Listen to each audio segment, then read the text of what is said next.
Previously, we looked at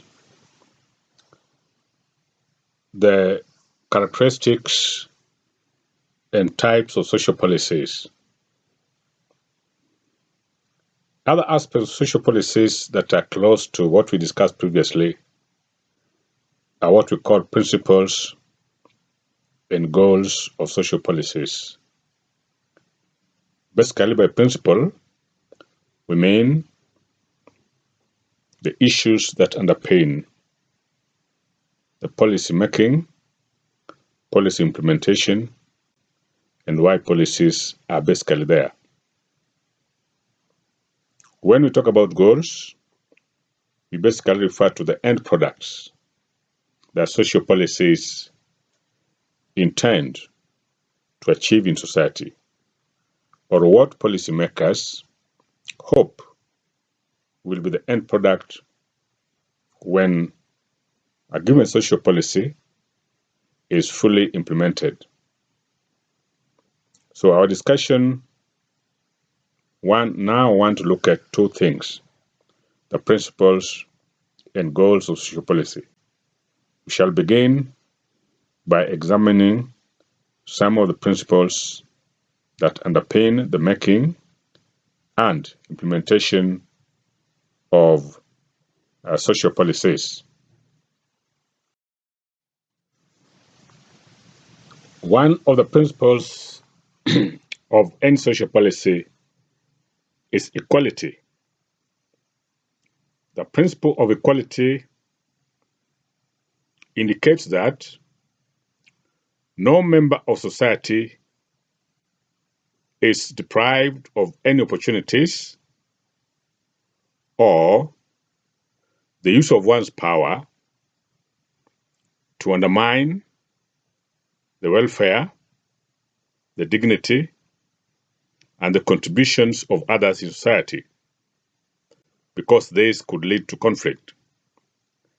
Based on this principle, the policy advocates for the need for resources to be distributed fairly so as to achieve equal outcome, equal opportunity, and equal treatment of citizens or members of society.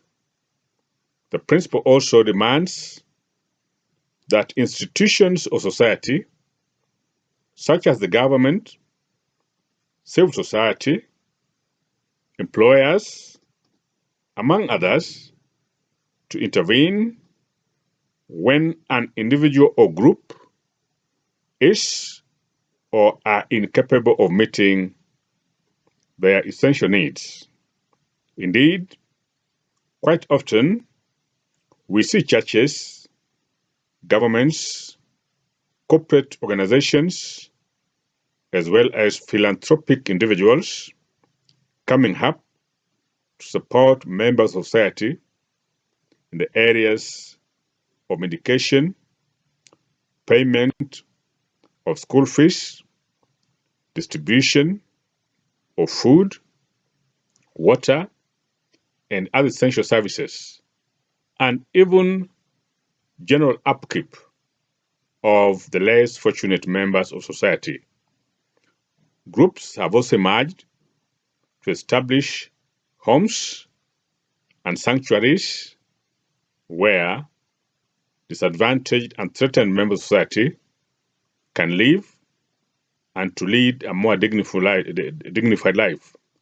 Such homes include children's home, homes for persons with disability, and homes for the elderly people. These are part of attempts by institutions such as government, civil society, and even churches to help in the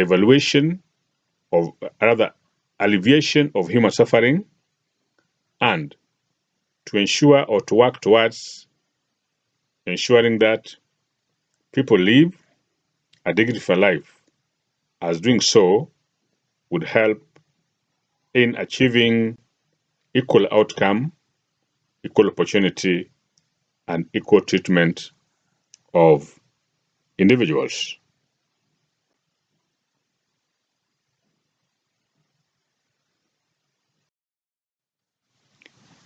Another important principle that underpins social policy making and implementation is the principle of solidarity. This principle advocates for the need for providing support based on mutual cooperation, networking, and collective action. In this principle, social policy seeks to build mutual accountability and responsibility between and among different sectors of society.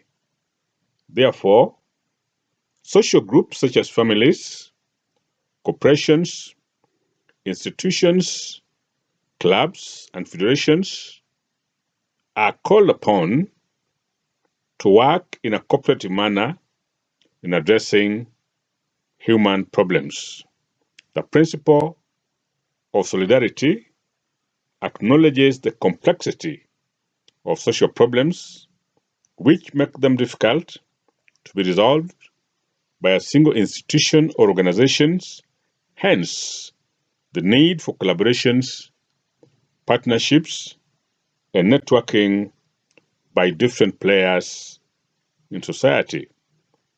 To this extent, groups and individuals in society are encouraged as much as possible to work with others and to ensure that issues that as a single organization or institution they are not able to address, they bring on board other players so that in a cooperative and collective manner, they are able to intervene in a more adequate and fair manner so that the plight of member society who are in need is not shouldered by one single organization, but by different organizations. So this principle encourages cooperation and networking between and among different stakeholders to ensure that the dignity of humanity is maintained and the welfare of people is well catered for in society. So solidarity basically means cooperation and working together to achieve something that a single organization, because of limitation of resources, either financial or expertise, they're not on their own able to achieve.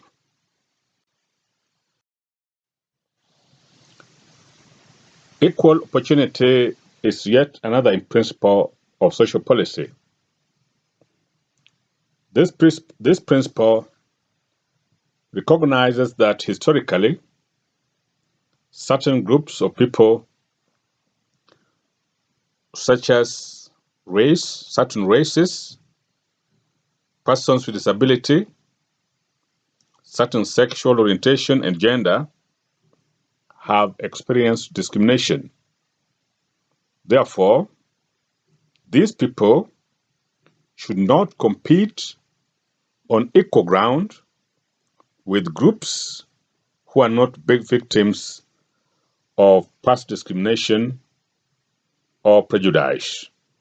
The principle, therefore, endeavors to ensure that previously marginalized or discriminated groups are offered opportunities based on their circumstances. The principle advocates for equal treatment of groups or individuals that face similar challenges. Therefore, the principle of equal opportunity advocates for the enactment of policies that facilitate individuals to make use of most of their lives and talents in a level playing field. Indeed, quite a number of policies, public as also in private institutions, have been geared towards ensuring that persons that have suffered discrimination in the past are not subjected to a competitive environment with their counterparts that have been favored or experience advantages. To this extent, governments, both national and county governments, have provided a leeway for the youth-led businesses that are led by persons with disability and women, from competition with established businesses. There are therefore tenders that are exclusively for the youth, women, and persons with disability. Requirements to secure this tender is also lesser compared to those that are being sought by organizations that have well establishment, financial, managerial, and others. Attempts, therefore, by governments, both national and county governments, to promote women, youth, and persons with disability to engage in business is one of the ways through which they are fulfilling the principle of equal opportunity as is advocated by social policy.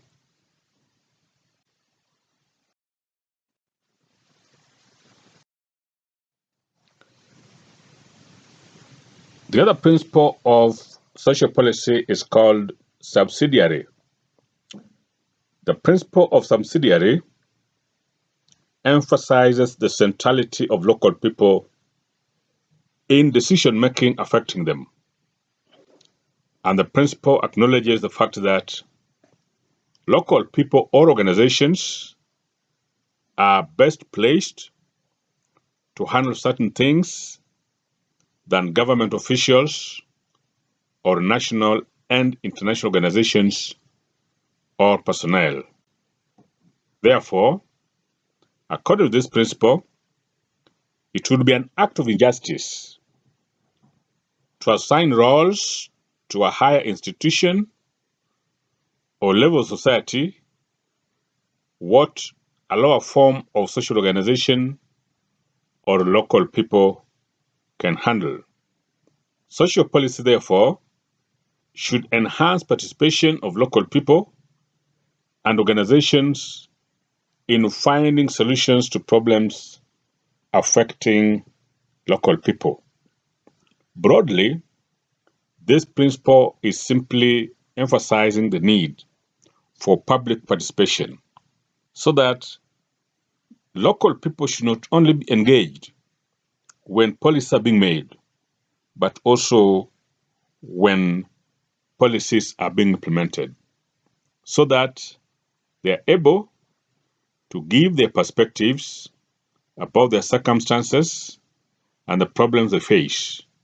And because they understand their problems better than anybody else, it is prudent that they are also engaged when policies that seek to address their problems are being implemented. So this principle is simply reminding bureaucrats, policymakers, development partners, and non-governmental organizations that the local people is at the heart not only of policy making, but policy implementation. And that if proper solution to the problems afflicting local people is to be addressed, then the participation and the engagement of local people during policy making and policy implementation becomes critical. Otherwise, omitting them might mean that certain issues affecting them may not be properly captured and therefore addressed at the time when policies are being implemented.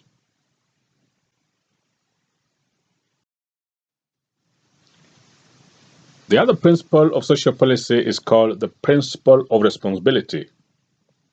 This principle demands that people should take responsibility for their own actions The principle also advocates for individuals to take responsibility for others' unjust actions.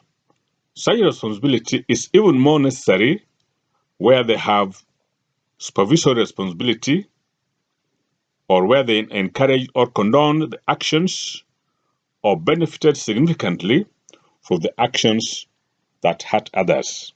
In essence, this principle is directly calling on members of society to function as moral agents in everything that they undertake. So that if you are a government official in charge of resources that are meant to benefit a given segment of society, and those resources are not put into proper use, that is, elements of embezzlement, corruption, or misuse of resources is noted, then the ultimate responsibility should be that person that has overall charge of those particular policies. In that case, this principle is reminding society that at all times resources are not adequate, and the few or the limited resources that's available should be put into proper use and should be focused or should be geared towards addressing the segment population that are in dire need of such resources, and that misuse of resources should be punished by individuals who are in charge of such resources being held responsible and accountable for any misuse of resources that is at their disposal.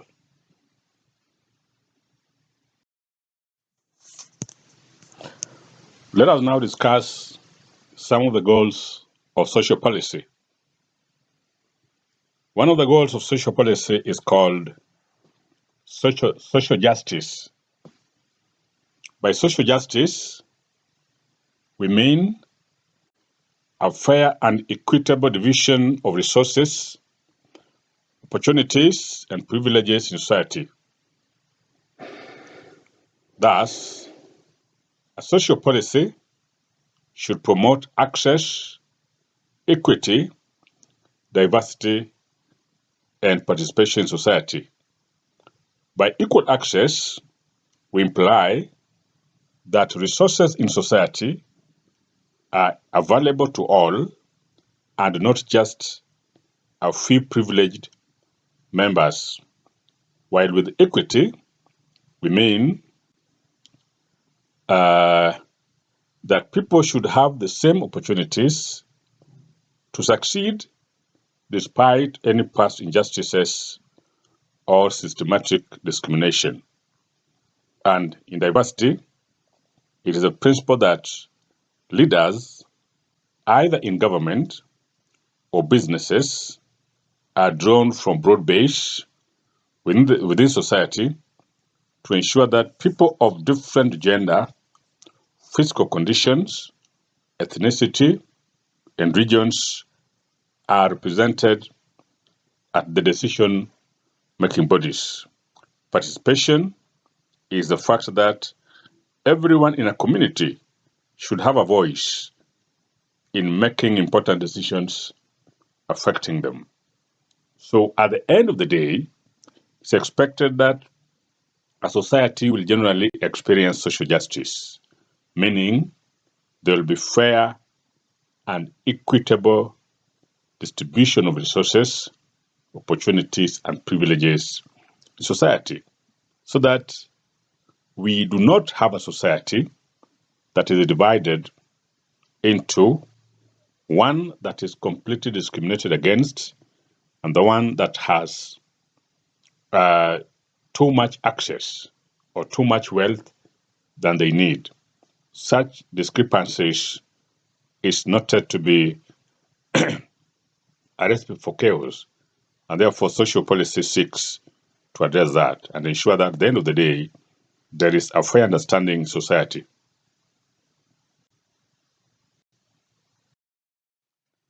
The other important goal of social policy is social peace. Social peace is achieved through policies that seek to eliminate those factors that lead to the deterioration of the balance within the social structures in society. Policies that help to narrow the gap between different socioeconomic classes, especially in capitalist societies such as Kenya. In these societies, policies should be enacted and implemented in order to eliminate the negative effects of free market economy, which may hinder the progress of marginalized groups.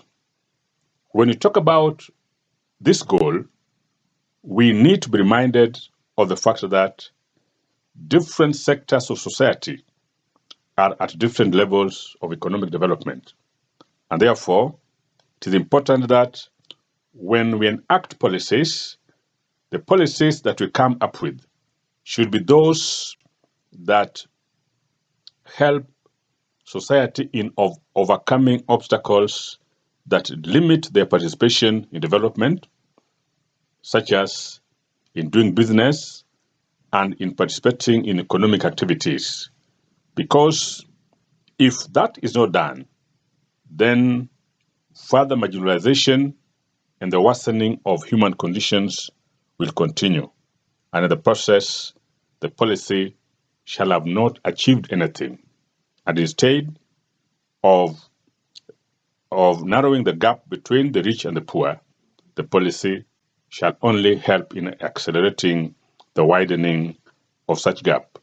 So it is important that one of the major goals or one of the major indicators that a policy has worked and that it has achieved some desired effect is when we have a state of social peace in our society. And this we achieve by ensuring that people are facilitated to overcome obstacles or hindrances that make it difficult for them to participate in improving their welfare. Social integration is yet another important goal that a social policy seeks to achieve. By social integration, we mean the process by which separate groups are combined into a unified society. In this sense, social policies can be an important avenue of achieving social integration. Society. Thus, society should enact and implement policies that help in minimizing political and economic factors that negatively affect unity and solidarity in societies. Such policies should encourage inclusivity, diversity, democracy, and even good governance.